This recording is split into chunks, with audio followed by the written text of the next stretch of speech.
मेरी शादी को 2 साल हो गए थे और इस घर में मेरे सास ससुर जिंदा नहीं थे। सिर्फ मेरी ननद और देवर ही थे।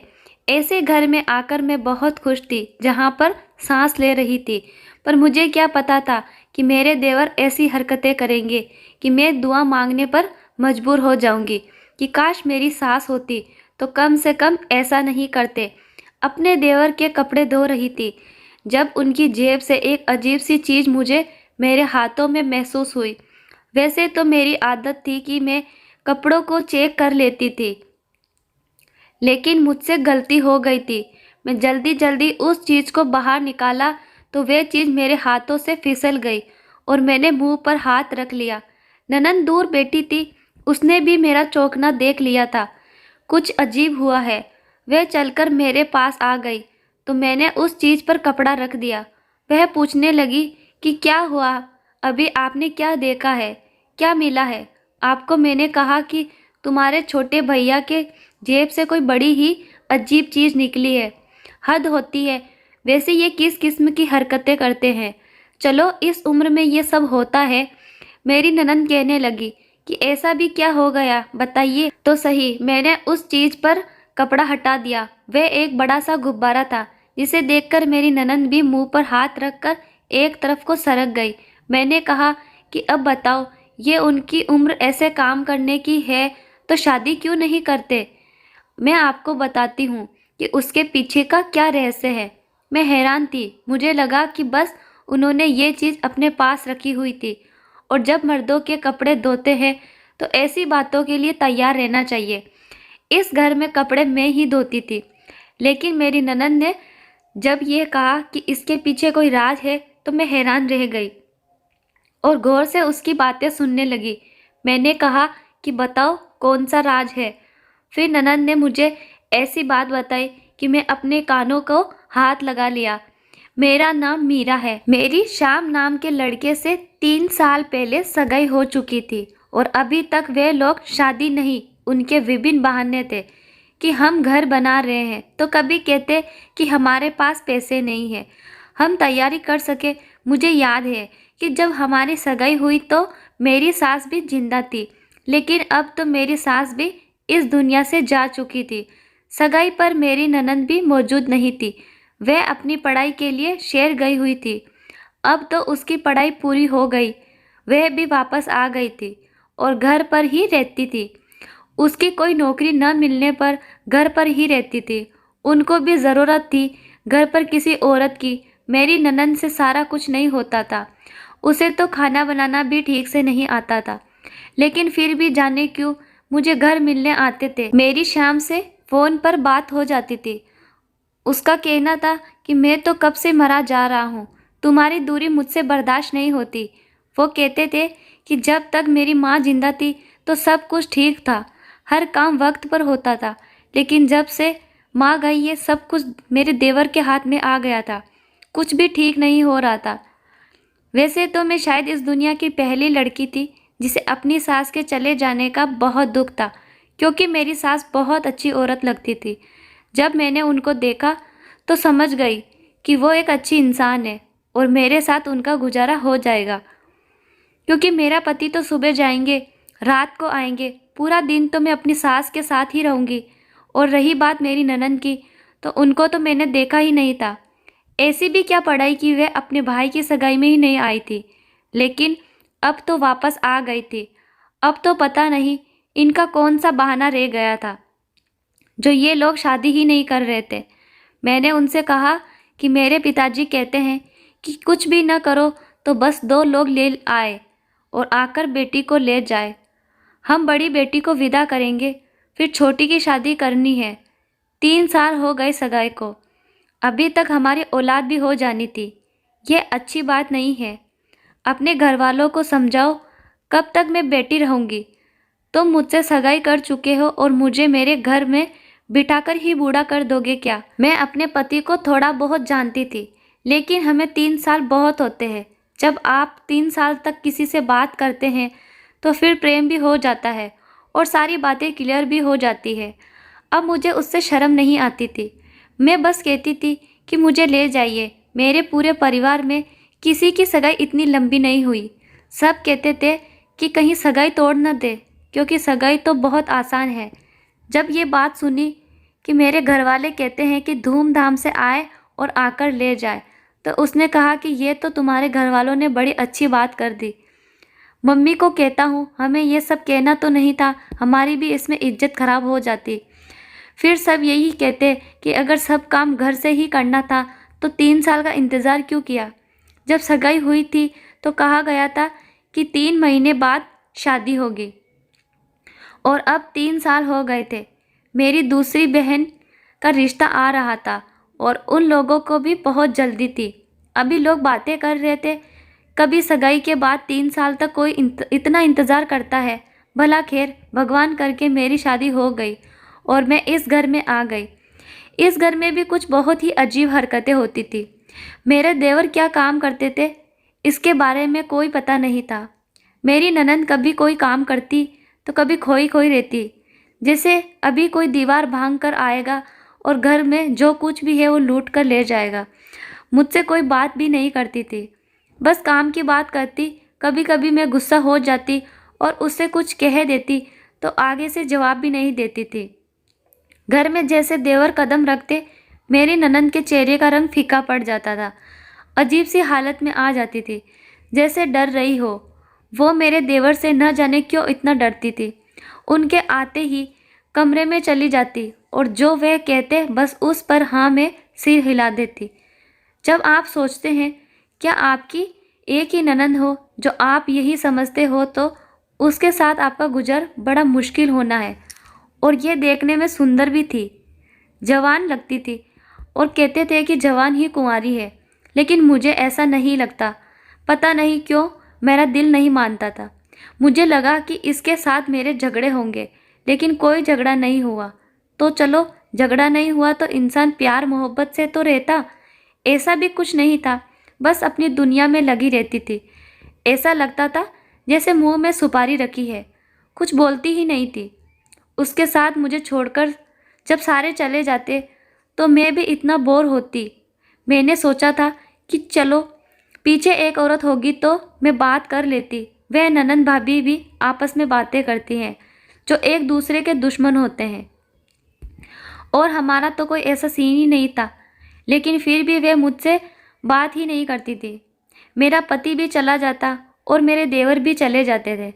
ऐसे में मैं सोचती कि चलो मिल बांटकर कोई बात करेंगे, अपने भाई के बारे में कोई पुरानी बात बताएगी, हंसी मजाक करेंगे, कभी पानी पूरी खाने जाएंगे तो कभी मार्केट जाएंगे। और ऐसा लगता था मेरी ननंद की तो आत्मा मरी हुई है, उसे किसी बात में कोई दिलचस्पी नहीं थी, किसी बात का कोई शौक ही नहीं था, बस ऐसे ही। जबकि जवान लड़कियां ऐसी कहाँ होती है। मेरे देवर से बहुत ज़्यादा डरती थी। वे जो कहते मान लेती थी। उनके आने की आवाज़ सुनती तो बस डर के अपने कमरे में चली जाती थी। लगता है बचपन से ही उसे डराया हुआ था। लेकिन किसी की एक बेटी हो तो वह तो उसको बड़े प्यार से रखते हैं, बड़ा लाड करते हैं। देवर ने उसको डराया क्यों हुआ था। मेरे देवर से तो मेरा पति नहीं डरता था। ये किस किस्म की ननंद थी। मेरे घर में मेरी सास नहीं थी, इसको तो मेरी सास का किरदार अदा करना चाहिए था, लेकिन ये तो अपनी दुनिया में बिजी रहती थी। मेरे पति का काम भी ऐसा था कि कभी कभी रात को भी घर से गायब रहते थे। अजीब बोरिंग किस्म के लोग थे, जैसे पता नहीं किसी मुसीबत में थे।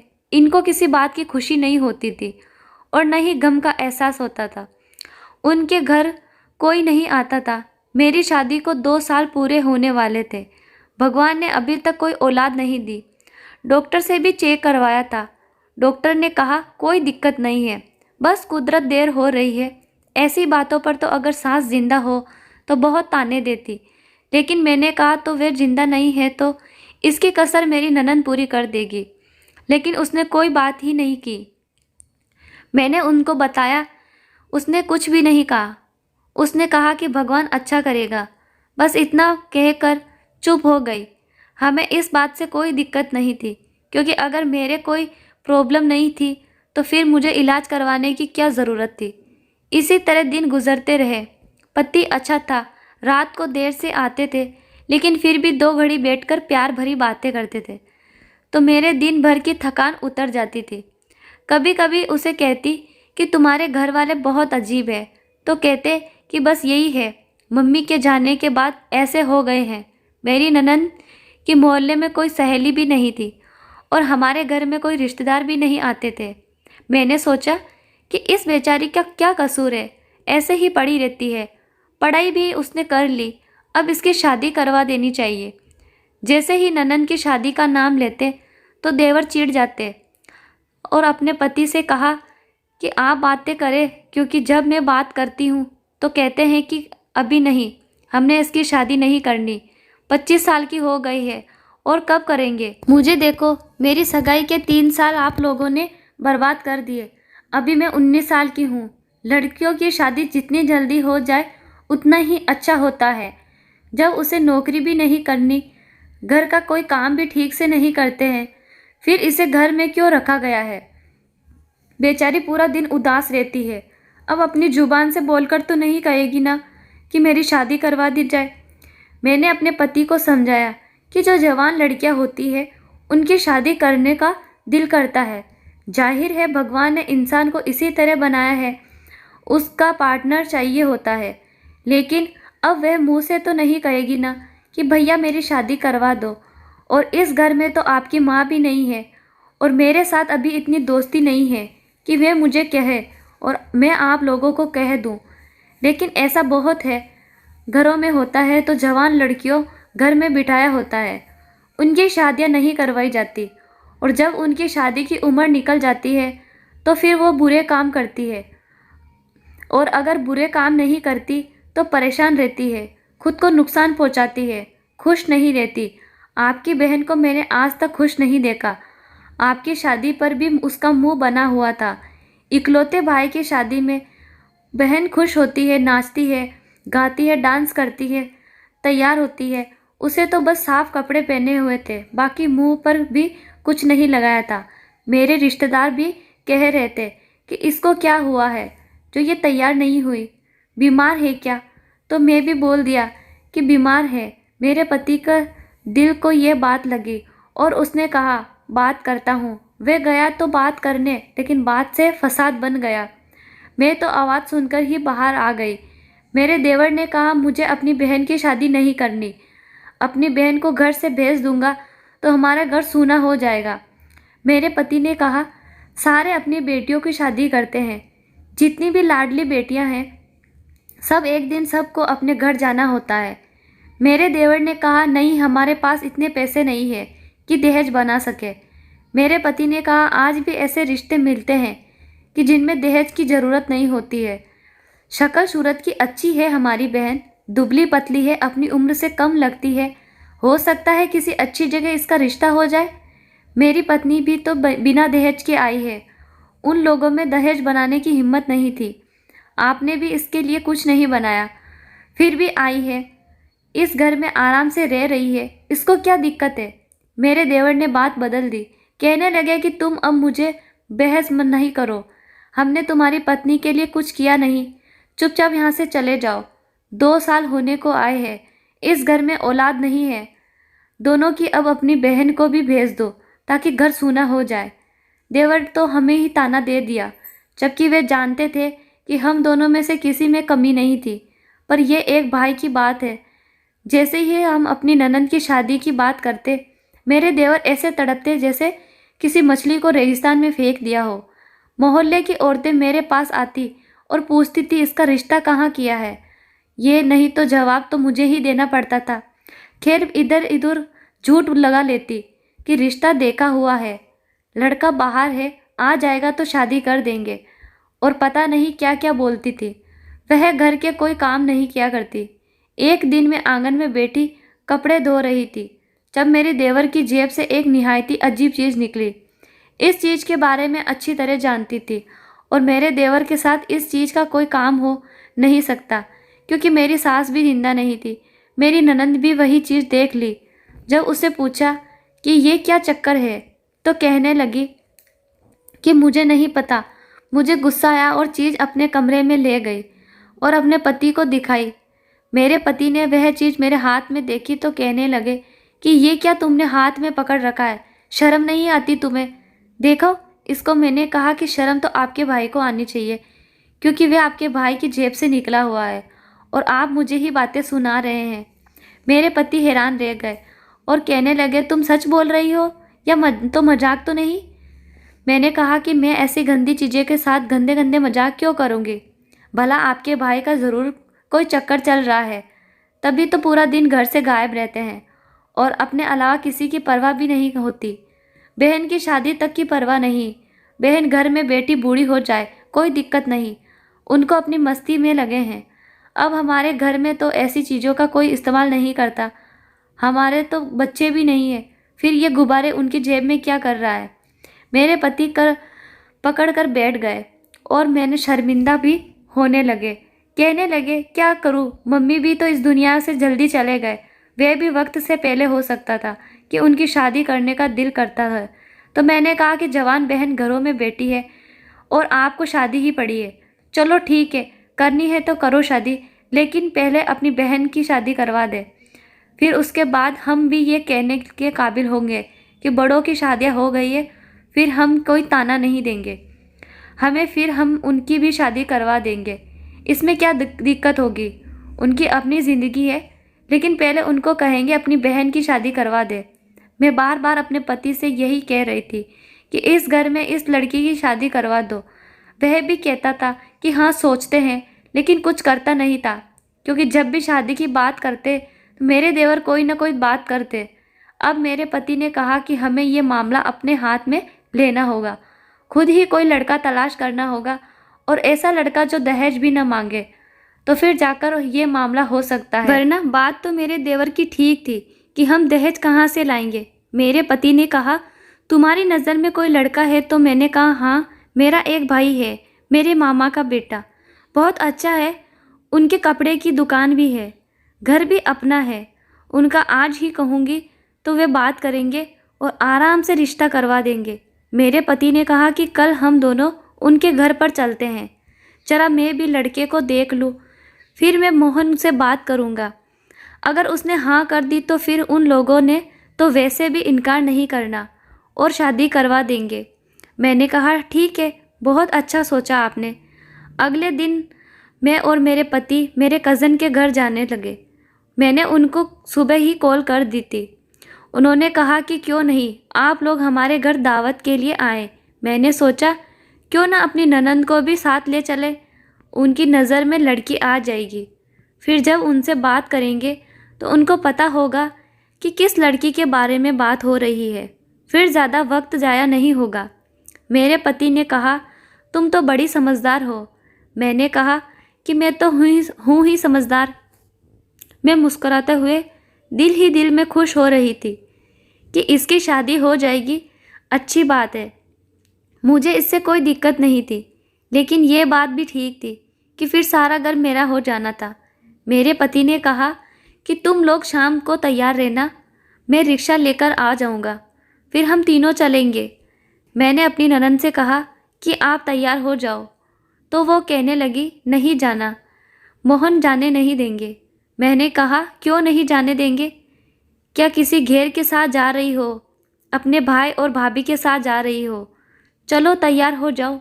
वह बहुत जिद कर रही थी कि जिसकी हद नहीं थी, तैयार ही नहीं हो रही थी। जैसे तैयार हो जाएगी तो ससुराल जाकर उसके हाथ तोड़ दिए जाएंगे। फिर मुश्किल से उसे तैयार करवाया। दोनों तैयार होकर बाहर ही बैठे थे। मेरे पति रिक्शा लेने गए थे। इधर मेरे पति घर में दाखिल हुए, उधर मेरे देवर मोहन भी आ गए। हम दोनों को देखकर पूछने लगे कि कहाँ की तैयारी हो रही है, कहाँ जा रहे हो तुम लोग? मैंने बताया कि दावत है मामा के घर, वहाँ जा रहे हैं, तो माया को भी साथ लेकर जा रहे हैं। मोहन ने कहा कि ये बिल्कुल भी नहीं जाएगी। मेरे पति ने कहा, क्यों नहीं जाएगी? जाने दो इसे, पूरा दिन कमरे में बैठी रहती है, हमारे साथ जाएगी तो दिल बहल जाएगा। मेरे देवर ने कहा कि बिल्कुल भी नहीं जाएगी। मेरे देवर ने ननंद का हाथ पकड़ा और उसको घसीट के अपनी तरफ कर लिया और कहा, जाओ कमरे में चली जाओ। वह भी आगे से कुछ नहीं बोली कि मुझे जाना है, लेकिन चुपचाप अपने कमरे में चली गई। मैंने उसकी तरफ देखा और उसने भी अजीब सी शक्ल बनाई। मेरे पति ने मोहन को एक थप्पड़ मारा। मुझे कहा तुम तो पागल हो गई, क्या उसका रिश्ता तो करना होगा। मेरे पति ने मुझे ऐसी बात बताई कि मेरे कदमों तले से ज़मीन निकल गई। मेरे पति ने कहा वो हमारी बहन नहीं है, इसलिए ज़रूरत से ज़्यादा उसकी हिफाजत करते हैं, क्योंकि ये हमारे पापा के दोस्त की बेटी है। मैंने पति से पूछा, क्या मतलब दोस्त की बेटी है? आप लोगों ने तो मुझे ये बात कभी नहीं बताई। मेरे पति ने कहा, नहीं बताई, बस इस तरह की बात जितने कम लोगों को पता हो उतना ही अच्छा होता है। ननद और भाभी में कभी कभी झगड़ा भी हो जाए तो फिर तुम उसको ताना देती, उसका दिल टूट जाता। मैंने उनसे कहा, मुझे ये बताओ कि किसी को उसकी मजबूरी के ताने दो, मैं ऐसी नहीं हूँ। मेरे पति ने कहा, बाबा का एक बहुत ही पुराना दोस्त है, ये उनकी बेटी है, उनका इस दुनिया में कोई भी नहीं है। यह उनकी जवान बेटी थी। बाबा दूसरे शहर जाते थे काम के सिलसिले में, तो उसी के पास रहते थे। एक दिन वापस आए तो उसको अपने साथ ले आए। उसके पापा इस दुनिया से चले गए और उसको हमारे हवाले कर गए। यही मेरी सगी बहन नहीं है, बल्कि बाबा की दोस्त की बेटी है। मेरी तुम्हारे साथ मोहब्बत चल रही थी और सगाई भी हो चुकी थी। अगर नहीं हुई होती तो बाबा शायद इसी के साथ मेरी शादी करवा देते, क्योंकि वह कहते थे कि घर की बात घर में ही रह जाती और अपने दोस्त की बेटी के लिए अपने बेटे से बेहतर रिश्ता उनको कहाँ मिलता। लेकिन मैंने उनको मना कर दिया था, क्योंकि मैंने उसको जब पहली बार देखा उस पल से मैंने उसको अपनी बहन मान लिया था। जबकि मोहन तो राजी था, लेकिन पापा ने मना कर दिया, क्योंकि मोहन लापरवाह है, कोई काम करता है और आवारा की तरह घूमता रहता है। पापा ने साफ मना कर दिया था। तो मोहन को गुस्सा आया। मैंने पूछा, वह इतनी ज़्यादा डरती क्यों है? तो मेरे पति ने कहा कि डरती नहीं, शर्म आती है, क्योंकि जाहिर है अभी भी ये घर उसका अपना नहीं है, और फिर आपके माँ बाप इस दुनिया से चले जाए और आपको किसी और के घर में रहना पड़े तो आप अपने घर जैसा तो नहीं रहते ना। मैंने कहा कि ये बात तो ठीक है, और मेरे पति ने कहा कि तुम उसके साथ ऐसी कोई बात नहीं करना, वरना वह समझेगी कि हम उसकी कहानी सुनकर एक दूसरे को सुना रहे हैं, और ऐसा अच्छा नहीं लगता। तभी तो मेरी ननद मेरे देवर से इतना डरती थी। उनकी किसी बात से इनकार नहीं करती थी, उनके सामने कोई बात नहीं बोलती थी, और उनका घर में आता देखकर परेशान भी हो जाती थी, चीज़ इधर उधर करना शुरू कर देती थी। मेरी ननद की शक्ल भी ऐसी बन गई थी जैसे रात भर जागती हो, आंखों के नीचे हल्के बन गए थे। शायद अपने पापा को याद करके बेचारी रात भर रोती थी। लेकिन फिर इस घर में एक दिन ऐसी बात हुई कि मैं कुछ और ही सोचने पर मजबूर हो गई। मेरी ननद कोई काम भी ठीक से नहीं करती थी, हर वक्त डरी हुई सी रहती थी। उसे कोई काम कहने का भी दिल नहीं करता था। मैं ननद का कमरा साफ कर रही थी जब उसके बिस्तर पर मुझे एक चीज़ पड़ी नजर आई कि मेरे कदम तले ज़मीन खिसक गई। वह यही चीज़ थी जो मेरे देवर की जेब से बरामद हुई थी, और अब ये मेरी ननद के कमरे में उसके बिस्तर पर मुझे दिखाई दी। कुछ तो गड़बड़ थी। फिर मैंने अपने देवर के कमरे में गई तो उनके कमरे में भी मुझे यही चीज़ मिली। ये हो क्या रहा था? मेरे पति को शायद बेवकूफ़ बनाया जा रहा था, लेकिन मर्दों से बात करने से पहले मुझे ये बात अपनी ननद से करनी थी। वह मुझे बता सकती थी। मैंने वह चीज़ उसे दिखाई और कहा कि तुम्हारे कमरे से मिली है, अभी मुझे बता दो ये क्या चल रहा है। आधी बात तो मुझे पता चल गई है, अब मुझे बाकी की बात भी बता दो, तो मुझसे बुरा कोई नहीं होगा। मेरी ननद पहले ही डरी हुई थी। मैंने भी उस पर गुस्सा कर दिया, लेकिन फिर मुझे समझ आई कि मुझे उससे प्यार से बात पूछनी चाहिए। मैंने कहा कि देखो, अगर तुम किसी मुसीबत में हो तो मुझे बताओ, मैं तुम्हारी मदद करूँगी। मैं तुम्हारी मदद कर सकती हूँ, तुम्हें फ़िक्र करने की कोई ज़रूरत नहीं। तुम मुझे बताओ तुम्हारे साथ इस घर में क्या हो रहा है। तुम मुझे बता दो, मैं सच बोलूँगी, झूठ नहीं बोलूँगी। मैं किसी भी मौके की तलाश में नहीं थी, मैं बस उसकी मदद करना चाहती थी, क्योंकि मैंने उसको कभी खुश ही नहीं देखा था। अगर उसके साथ इस घर में कुछ बुरा हो रहा है तो मैं उसकी मदद कर सकती हूँ, और मेरे पति भी बुरे आदमी नहीं थे। मैं उन्हें कहती तो वे मेरी मदद ज़रूर करते, और अपने आप को भी कहती कि यहाँ पर इसके साथ बुरा हो रहा है, तो इसलिए मैं उसे बार बार पूछ रही थी। फिर उसको भी मुझ पर विश्वास आ गया और उसने मुझे बताने की ठान ली। वह रोने लगी इसका मतलब कोई बात ज़रूर थी। मैंने उसका हाथ पकड़कर अपने सामने बिठा लिया। मैंने उसके चेहरे पर प्यार से हाथ फेरा और मैंने कहा कि देखो, मुझे बहन समझकर सारी बात बता दो। तुम रो क्यों रही हो? उसने कहा कि मैं तो कुछ नहीं बता सकती, दीवारों के भी कान होते हैं। मैंने उससे कहा कि तुम मेरे कान में बात बता दो, तुम्हारे दिल में है और बता नहीं सकती तो लिख कर बता दो। वह बहुत ज़्यादा डरी हुई लग रही थी, किसी बात पर नहीं आ रही थी, लेकिन आखिरकार वह बोल ही उठी और फिर उसने मेरे कान में ऐसी बात बताई कि मेरे पैरों तले से ज़मीन निकल गई और मेरी आंखों में आंसू आ गए। फिर वह अपने कमरे में गई और उसने मुझे एक कागज़ का टुकड़ा दिया। उसने कहा कि ये सारी हकीकत का सबूत है, इसके बिना तुम भी कोई यकीन नहीं करेगा। मैं अपने आंसू साफ किए और फिर उसके आंसू भी साफ करके बोली कि तुम फिक्र नहीं करो, मैं तुम्हारी मदद करूँगी। शाम को मेरे पति आए तो मैंने कहा कि मुझे बाहर जाना है। क्यों आज ये बस मेरा आज मुझे बाहर जाना है, खाना खाना है बाहर का। क्या खाने की ज़रूरत है, बिरयानी बनी है। मैंने पति को प्लीज़ करते हुए इशारा किया और कहा कि मुझे बाहर ले जाओ, मुझे बाहर का खाना खाना है। वह मुझे घर से बाहर ले गए और हम जाकर एक होटल में बैठ गए। वहाँ मैं अपने पति को सारी बात आराम से सुकून से सारी बात बता दी। वे चिल्ला नहीं सकते थे क्योंकि वह पब्लिक प्लेस था, लेकिन आखिरकार उसने मुझे गुस्से से कहा, तुम मेरे भाई बहन का सच पता चल ही गया। आज मैं तुम्हें एक बात बताता हूँ। जब अपने भाई से कहता हूँ कि शादी कर लो तो वे इनकार कर देते हैं क्योंकि वो सिर्फ माया से ही शादी करेंगे। मेरा भाई बहुत ही नेक इंसान है। मैंने वह कागज़ का टुकड़ा अपने पति के सामने रख दिया और कहा, ये देख लो, अपने भाई ने करवाया है और ऑपरेशन करवाने वाला कोई और नहीं बल्कि मेरा देवर था। मेरे पति का मुंह लटक गया, लेकिन मैं उनको नीचा नहीं दिखाना चाहती थी। मुझे तो इस सब पर गुस्सा आ रहा था कि किसी की बेटी के साथ ऐसा करना कौन सी इंसानियत है। उसका ख्याल रखना चाहिए, ऐसा नहीं करना चाहिए। हस्बैंड की जगह में उसी का नाम लिखा था। मेरा पति हैरान रह गया। फिर मैंने सारी बात बताई। मैंने कहा, आपके पापा इस लड़की को लेकर आए थे, लेकिन बेटी बनाकर लाए थे, लेकिन आपके भाई ने उसे पत्नी बनाकर वह इस लड़की से शादी कर कर लाए थे और इन दोनों को शादी हुआ है, लेकिन आपसे ये बात छुपा रहे थे और यह लड़की पहले दिन से ही इससे शादी नहीं करना चाहती थी क्योंकि यह तो आवारा है। इन्होंने इससे शादी भी धोखे से किए और इस शादी करके अपने साथ ले आए। मेरे पति हैरान रह गए और मैं भी बहुत दुख में थी। मैंने कहा, आपके भाई ने इसे धोखे से शादी किए और अब उसे बहुत मारते हैं। इसे कहो कि वह इसे साथ अच्छी तरह से रहे, नहीं तो मुझे उसकी शादी कहीं और करवानी पड़ेगी।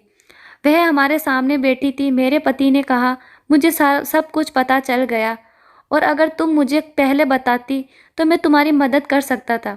देखो, तुम्हारे पास आखिरी मौका है, इसके बाद तुम्हें कोई मौका नहीं मिलेगा। मुझे सिर्फ एक लाइन में साफ साफ बता दो कि तुम इसके साथ रहना चाहती हो या नहीं।